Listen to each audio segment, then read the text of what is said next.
ओम श्री कृष्णाय परमात्मने नमः। सर्वभूतस्थितं यो मां भजत्येकत्वमास्थितः सर्वथा वर्तमानोऽपि स योगी मयि वर्तते. பகவான் ஸ்ரீ கிருஷ்ணர் இந்த ஸ்லோகத்திலும் தியான யோகியின் பெருமையை, தியானத்தின் பயனை சொல்கிறார். இந்த தியான யோகி ஆத்ம தரிசனம் செய்பவராக இருக்கிறார். எல்லா உயிர்களிலும் தன்னை காண்பவராக, ஆத்மஸ்வரூபமாகிய தன்னை, பரம்பொருளை காண்பவராக இருக்கிறார். அதனால பகவான் இங்க என்ன சொல்கிறார்னா, யஹனா எவன் ஒருவன், எந்த தியான யோகி மாம் பஜதி, என்னை வழிபடுகிறாரோ. இந்த இடத்துல பஜத்தினா தியானிக்கிறாரோ. எப்படி தியானிக்கிறார்?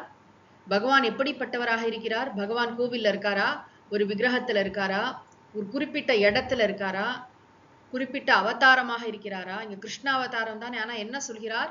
சர்வபூதஸ்திதம் மாம், எல்லா உயிர்களிலும் உரைகின்ற என்னை. ரொம்ப முக்கியமான வார்த்தை. எல்லா உயிர்களிலும் இருக்கின்ற பரம்பொருள், அதுதான் தான் பகவான் சொல்கிறார். மாம்னா என்னை, எப்படிப்பட்ட என்னை? எல்லா உயிர்களிலும் உரைகின்ற என்னை. ஆஸ்திதஹ, ஆஸ்திதஹனா என்னை உணர்ந்து சார்ந்திருந்து. அது ஃபர்ஸ்ட் பகவான் எல்லா உயிர்களிலும் இருக்கிறார் அப்படிங்கறது அந்த தியான யோகி உணர்ந்து தியானிக்கிறார். ரொம்ப முக்கியமான வார்த்தை ஏகத்துவம் மாம், ஒன்றே ஆன பரம்பொருள், தனித்தனியா இல்ல. அதனாலதான் உன்னுடைய பகைவனையும் நேசி, எல்லாரையும் நேசின்னு ஏன் சொல்றோம்? ஏன் எல்லாரையும் நேசிக்கணும் அப்படின்னு கேட்டா, எல்லாருமே நாம தான். உண்மையிலே இரண்டாவதாக ஒன்று இல்லை. அதான் அத்வைத்தம். பார்க்கறதுக்கு எல்லாம் வேறு வேறாக தெரிகிறது. உலகத்துல பொருட்கள் வேறு, மனிதர்கள் வேறு, நம்முடைய எல்லா விஷயங்களும் வேறு வேறாக இருந்த போதிலும் எங்கும் நீக்கமர நிறைந்திருக்கின்ற மெய்ப்பொருள் ஒன்றுதான்.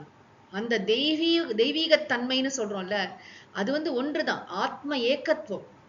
பல ஆத்மாக்கள் இல்ல, இருக்கிறது ஒரே ஆத்மா. அந்த ஆத்மா தான் இறைவன். அந்த இறைவனே நான் என்று இந்த தியான யோகி உணர்ந்திருக்கிறார். ஐக்கியம். அதனால எந்த தியான யோகியானவர் எல்லா உயிர்களிலும் உரைகின்ற ஒன்றே ஆன என்னை சார்ந்திருந்து உணர்ந்து தியானிக்கிறாரோ, பஜத்தினா தியானிக்கிறாரோ, அந்த தியான யோகிக்கு பகவான் சொல்கிறார் சர்வதா வர்த்தமானோப்பி, அவர் எந்த வாழ்க்கை முறையில் இருந்தாலும். ரொம்ப கவனிக்க வேண்டிய விஷயம். இந்த இல்லறம் துறவரம் அப்படிங்கிற கருத்து கீதை முழுக்க வந்து கொண்டே இருக்கிறது நம்ம பார்க்கிறோம். இந்த அத்தியாயம் வரைக்குமாவது நிறைய இடங்கள்ல இல்லறமா துறவரமா, கர்மயோகமா ஞான யோகமா. அதை விட ரொம்ப முக்கியமா நம்ம இல்வாழ்க்கை அப்படிங்கிறது ஒரு குறிப்பிட்ட தர்மங்களை செய்யறதுக்காக இருக்கு. துறவு வாழ்க்கைங்கிறது ஞான யோக பிரதானமான வாழ்க்கை. அதெல்லாம் உண்மைதான். ஆனா இல்லற வாழ்க்கையிலும் ஞானிகள் இருக்க முடியும் அப்படிங்கிறது இப்ப பகவான் கண்டிஷனா சொல்ற. ஞானத்தை, அதாவது ஞானத்தை பெறுவது இல்லற ஞானி, இல்லறத்தில் இருந்தபடியும் ஞானத்தை பெற முடியும். இல்லற ஞானியை பற்றி பல ஸ்லோகங்கள் சுவாமி பகவான் ஸ்ரீகிருஷ்ணர் 4வது அத்தியாயத்திலே சொன்னார். ஆக சர்வதா வர்த்தமானோப்பின்னு, அவன் எந்த தர்மமான வாழ்க்கை முறையில் இருந்தாலும் சரி, அவன் துறவியாக தான் இருக்கணும்னு அவசியம் இல்லை. அந்த ஞானி ஞானம் என்பது ஹிருதயத்துல இருக்கக்கூடிய விஷயம் தானே. அந்த ஞானம் யார்கிட்ட வேணாலும் இருக்கலாம்.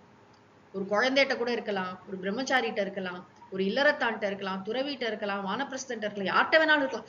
அவன் எந்த வாழ்க்கை முறையில் இருந்தாலும் சக யோகி, அந்த யோகியானவன் மயி வர்த்ததே, என்னிடத்தில் இருக்கிறான்.